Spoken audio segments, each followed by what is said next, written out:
Pema Chodron writes, if we're willing to give up hope that insecurity and pain can be exterminated, then we can have the courage to relax with the groundlessness of our situation. It's kind of tough, right? I'm going to read it again. If we're willing to give up hope that insecurity and pain can be exterminated, then we can have the courage to relax with the groundlessness of our situation. So I want to talk about this a bit in relation to the parami of determination or resolve. Susan spoke about how we resolve to stay with this practice and come back to this practice even when the going gets tough. And it does get difficult, right? Rocky, uncomfortable sometimes, confusing. Times when our practice doesn't really yield results quickly. Our resolve can falter. And sometimes that may be that we're asking too much of the practice or demanding that it yield certain results that maybe it's not meant to yield.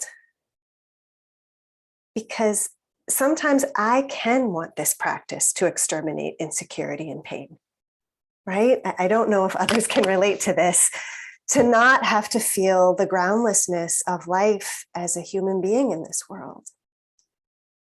And there's absolutely nothing wrong with that, right? I think that's pretty normal, but we want to see it.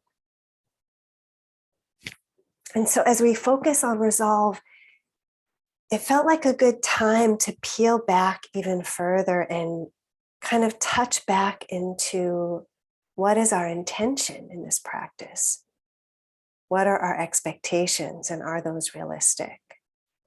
Because I also think inevitably meditation has become affected by the culture that we live in and that we're steeped in, that demands results, that gets impatient when those don't come quickly.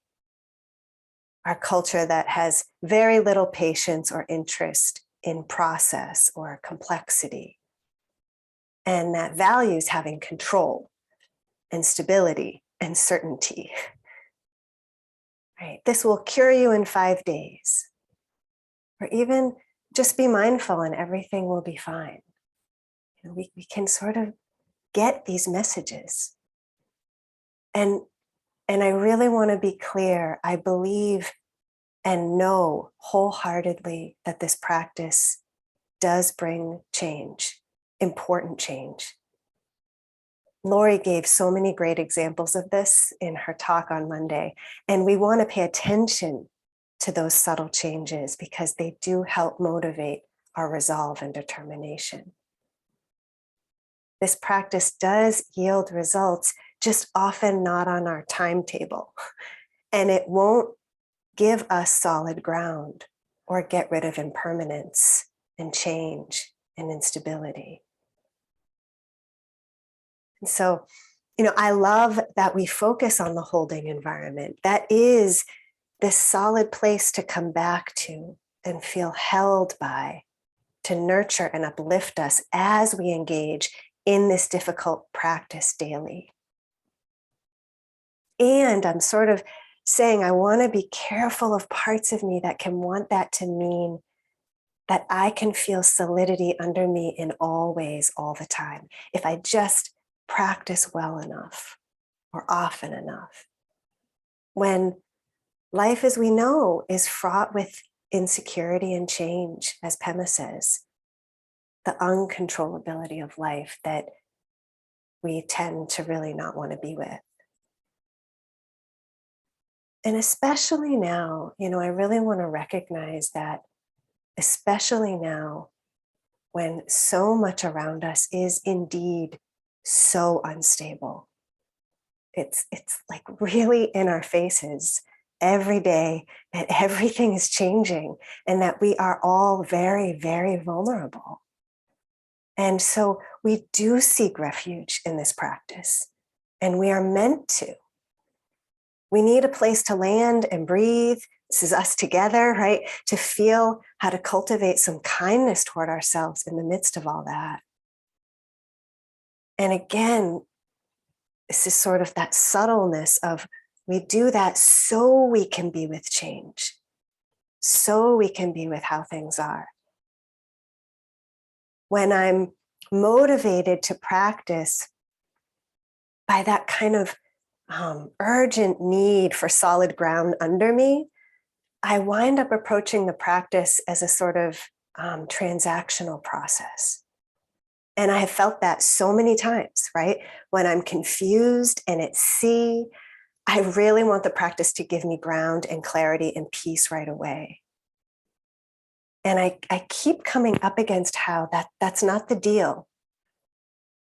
And I won't go into details, but I've been sort of thinking about this after an experience where I was part of staff for a training. These are often, I do a lot of trainings and I'm on staff for, and they're often times of a lot of tumult and intensity, and I'm often reflecting afterward and I learn a lot, something I care about very much.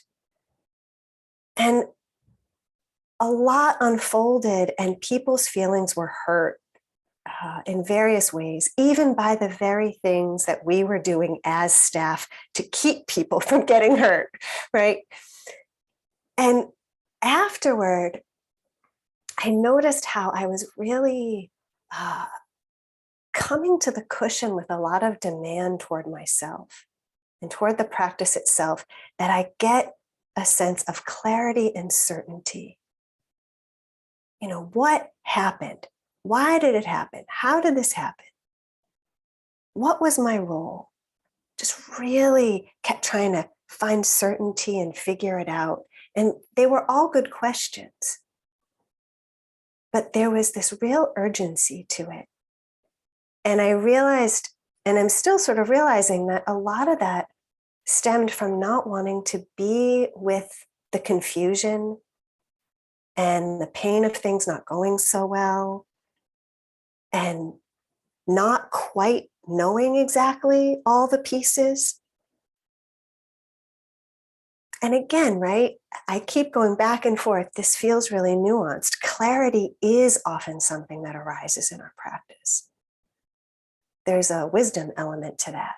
And I have become more able, as I'm guessing everyone here has, to slow down and notice what's here.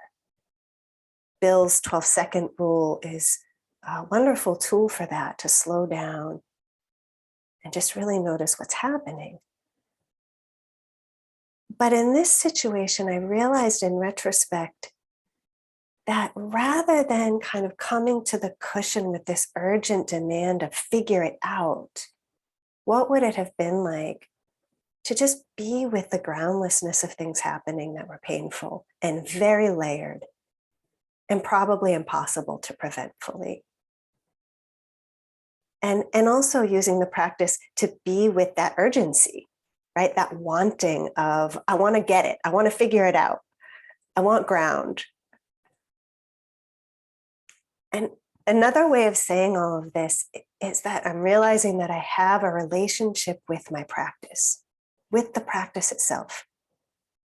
And I can work to imbue that relationship with mindfulness and care. And that is part of my resolve and determination and can motivate me to keep practicing. I can remember that this practice isn't claiming to give me certainty or answers or ground. Some of that may come, but it's not guaranteed and it's not immediate, and certainly not on my timeline. And there's a reason, right? This parami comes after patience. Patience is connected to resolve. It has to be woven into our resolve. We can nourish our determination with patience and care, with wisdom. So as we work with strengthening our resolve, we can notice what's motivating us. We can maybe get curious about what is our relationship to the practice itself, and not in a way that's heavy or really heady. We can kind of just check, hey, what am I coming to the cushion with? Am I expecting that this gives me solid ground or yields immediate results, or that I feel a certain way? What am I trying to get out of it? And is that wise and wholesome and realistic? Remembering again that ultimately this practice is helping us understand and be with the ways that life is ever changing. And especially to notice all the ways we flail and fight, and the mind grasps and tries to create a solid sense of self and a solid reality, all as a way to cope with that and not be with that. So to come back to that quote by Pema Chodron, if we're willing to give up hope that insecurity and pain can be exterminated, then we can have the courage to relax with the groundlessness of our situation. I keep thinking about that word relax. I'm like, I do not relax with the groundlessness of my situation. And here's one more by her, just because I think it's almost the same, but sometimes hearing different wordings can help. She says, our discomfort arises from all of our efforts to put ground under our feet. When we resist change, it's called suffering. But when we can completely let go and not struggle against it, when we can embrace the groundlessness of our situation and relax into its dynamic quality, that's called enlightenment, or awakening to our true nature, to our fundamental goodness. Another word for this is freedom. Freedom from struggling against the fundamental ambiguity of being human.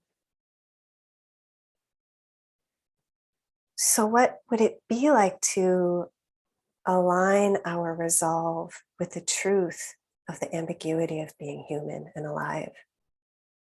Inviting and encouraging ourselves to step into that in moments, to trust we can do it in moments, and hold ourselves with so much care and patience when that's difficult and rocky and confusing and doesn't go at the pace we want or the way we want. So thank you really for listening.